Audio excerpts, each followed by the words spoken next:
Halo sahabat, kita selalu bertanya, apakah ada bukti-bukti, artefak, dan cuneiform yang menjelaskan cerita tentang peradaban awal seperti ditulis di dalam Alkitab?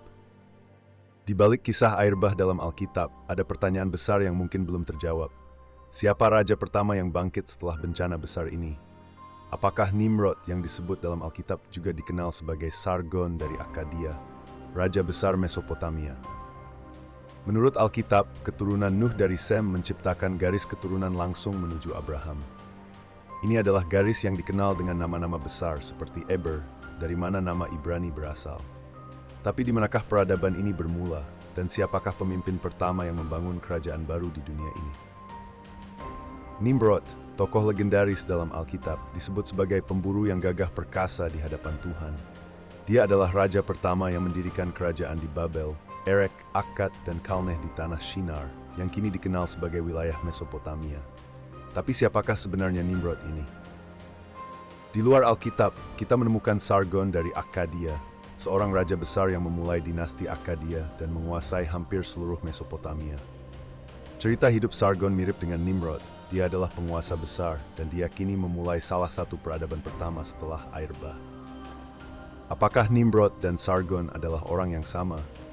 Beberapa ahli berpendapat bahwa Nimrod mungkin adalah representasi dari raja besar ini, yang hidup di era yang sama dan membangun peradaban pertama di Shinar. Kisah air bah tidak hanya ditemukan dalam Alkitab. Dalam epik India, Manu diselamatkan dari banjir oleh Dewa Vishnu. Di Cina, legenda Yu the Great mencatat peristiwa serupa, di mana Yu melawan banjir besar untuk menyelamatkan rakyatnya.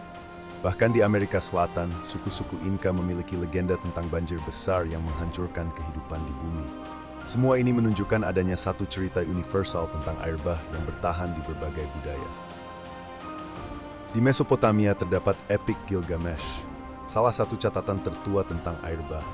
Cerita ini mencatat tokoh bernama Utnapishtim yang diselamatkan dari banjir besar oleh para dewa. Apakah kisah ini adalah gambaran lain dari Nuh yang tercatat dalam Alkitab? Shinar, yang disebut dalam Alkitab, diyakini berada di Mesopotamia, tepat di sekitar sungai Efrat dan Tigris. Dari sinilah peradaban dimulai setelah air bah, sesuai dengan catatan Alkitab bahwa seluruh dunia berkembang dari keturunan Nuh. Alkitab menyatakan bahwa dari keturunan Nuh, manusia menyebar ke seluruh bumi. Berdasarkan bukti linguistik dan arkeologis, banyak ahli percaya bahwa Mesopotamia memang merupakan pusat peradaban awal, dari mana berbagai bangsa dan bahasa kemudian berkembang.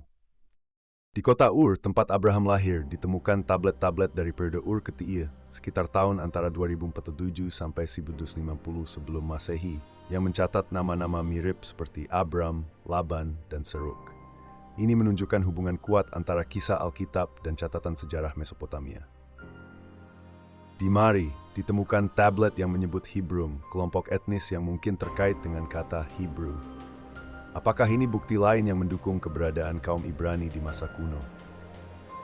Di Ebla, tablet-tablet kuno dari sekitar 2300 SM menyebut nama-nama yang mirip dengan tokoh Alkitab seperti Abramu, mirip dengan Abram, serta nama lain seperti Ebir dan Salah. Selain itu, mereka juga menyebutkan kota-kota terkenal seperti Sodoma dan Gomora. Alkitab mencatat bahwa Nimrod memulai pembangunan menara di Babel untuk mencapai langit. Zigurat yang masih ada di wilayah Irak mungkin memberikan gambaran tentang bangunan besar ini. Apakah ini sisa-sisa menara Babel? Perjalanan Abraham dari Ur ke Kanaan mengikuti rute perdagangan utama pada masa itu. Dengan bukti ini, kita bisa melihat bahwa kisah Alkitab bukan sekadar legenda, melainkan catatan perjalanan yang nyata. Di Alkitab disebutkan bahwa pada masa Pelek, bumi terbagi. Beberapa ahli meyakini ini mungkin merujuk pada pembagian geografis atau perpecahan wilayah besar yang membentuk batas-batas negara. Dari Mesopotamia, manusia menyebar ke seluruh dunia. Bukti dari Ur, Ebla, Mari, dan catatan Mesopotamia lainnya menunjukkan keselarasan dengan Alkitab. Ini membuat kita bertanya, apakah semua bukti ini kebetulan, atau apakah Alkitab memang mencatat sejarah umat manusia? Bukti-bukti ini mengarahkan kita pada satu kesimpulan yang menakjubkan. Alkitab bukan hanya buku agama, tetapi juga catatan sejarah peradaban manusia. Tuhan memberkati Anda dan keluarga selalu.